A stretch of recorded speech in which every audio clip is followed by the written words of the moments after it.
أعوذ بالله من الشيطان الرجيم. بسم الله الرحمن الرحيم.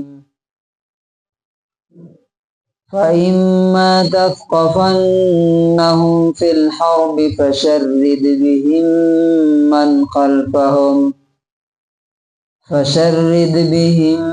من خلفهم لعلهم يذكرون.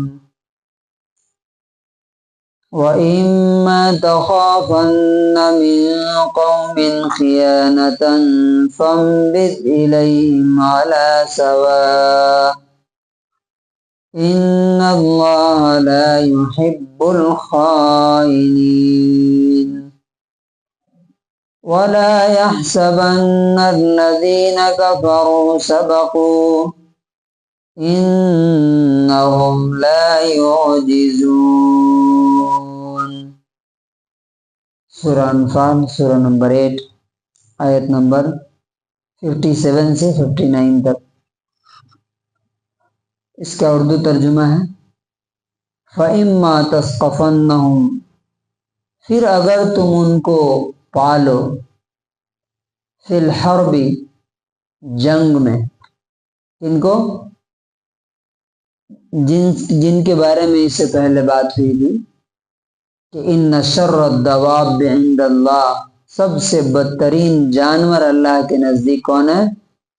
جو عہد کر کے توڑتے ہیں، وعدہ کر کے. یہ اشارہ تھا مدینے کے یہودیوں کی طرف، جن سے نبی صلی اللہ علیہ وسلم نے مدینہ پہنچتے ہی باضابطہ معاہدہ لیا تھا، ٹریٹی کیا تھا کہ مدینے میں ہم سب لوگ مل جل کے رہیں گے، ایک دوسرے کے دکھ درد میں شامل رہیں گے. اگر کوئی کسی پر حملہ کرتا ہے، فار ایگزامپل اگر یہودی ہیں، جیوز ہیں، ان پر اگر کوئی حملہ کرتا ہے تو مسلمان مل کر کے لڑیں گے. مسلمانوں پر کوئی حملہ کرے گا تو یہودی کیا کریں گے؟ پروٹیکٹ کریں گے. لیکن الٹا انہوں نے کیا کیا؟ جب بدر ہوئی جنگ بدر، تو اس وقت باضابطہ انہوں نے ہتھیار سپلائی کی اور ان کو اور اکسایا، یعنی معاہدے کی بالکل الٹ چلے گئے. تو اللہ تعالیٰ ان کے بارے میں بول رہا ہے کہ اگر تم کو جنگ میں یہ مل جائیں فشرد بہم من خلفہم، تو ان کو اتنا مارو کہ ان کے پیچھے جو ہیں وہ لوگ بھاگ جائیں. کیا مطلب ہوا؟ یہ بہت سے دوسرے قبیلے پلاننگ کر رہے تھے مدینے پر اٹیک کرنے کے لیے، مسلمانوں پر حملہ کرنے کے لیے. تو اللہ تعالیٰ نے کہا کہ ان کی ایسی خبر لینا ہے کہ دوسرے لوگ کیا کریں. ایک آدمی پٹائی کھاتا ہے تو باقی ڈرتے ہیں نا، کہہ رہے یار اس کی یہ حالت ہوئی تو ہماری کیا ہوگی. لعلہم یذکرون، تاکہ وہ ہوش میں آ جائیں، وہ سبق لے لیں. کون؟ جو سامنے نہیں، یہ تو سامنے آ کر کے کر رہے ہیں نا، ان کے پیچھے جو چھپے ہوئے. وَإِمَّا تَخَافَنَّ مِن قَوْمٍ خِيَانَةً، اور اگر تم کو کسی قوم سے غداری کا، خیانت کا ڈر ہو کہ یہ لوگ وعدہ پورا نہیں کریں گے، تو فَانبِذْ إِلَيْهِمْ عَلَى سَوَاءٍ، ان کے عہد کو علل اعلان ان کے سامنے پھینک دو، مطلب توڑ دو، بول دو کہ بھائی اب ہمارا تم سے کوئی معاہدہ نہیں ہے. کیوں؟ کیونکہ جو معاہدہ تھا، جو ٹریٹی تھی، وہ تم نے کیا کیا؟ توڑ دیا. یا تم سے ہمیں تمہارے اوپر بھروسہ نہیں ہے کہ تم ہمارا معاہدہ کیا کرو گے؟ باقی رکھو گے. اس لیے علل اعلان کیا کرو؟ وہ معاہدہ ختم کر دو.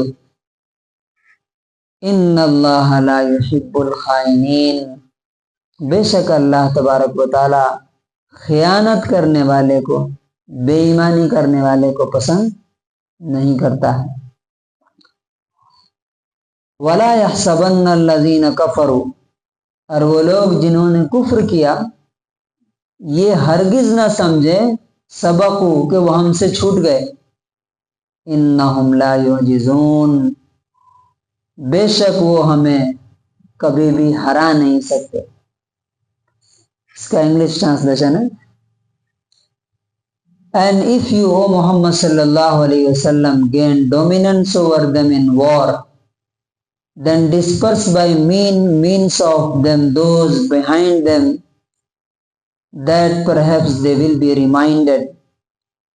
And if you have reason to fear from a people betrayal, then throw their treaty back to them, putting you on equal terms. Indeed, Allah does not like the traitors. And let not those who disbelieve think they will escape. Indeed, they will not cause failure to Allah. تو اللہ تعالیٰ یہ سنا کر کے ہمیں کیا سبق دینا چاہتا ہے؟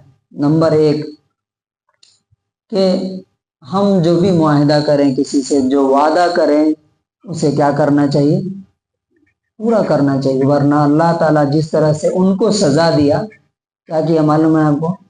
یہ 3 قبیلے تھے مدینے میں، تینوں کو 2 کو تو وہاں سے جلا وطن دیش نکالا، بھگوا دیا وہاں سے، اور ایک کے پورے مرد جو ہے وہ ختم کر دیے گئے کیونکہ وہ شرارتی تھے۔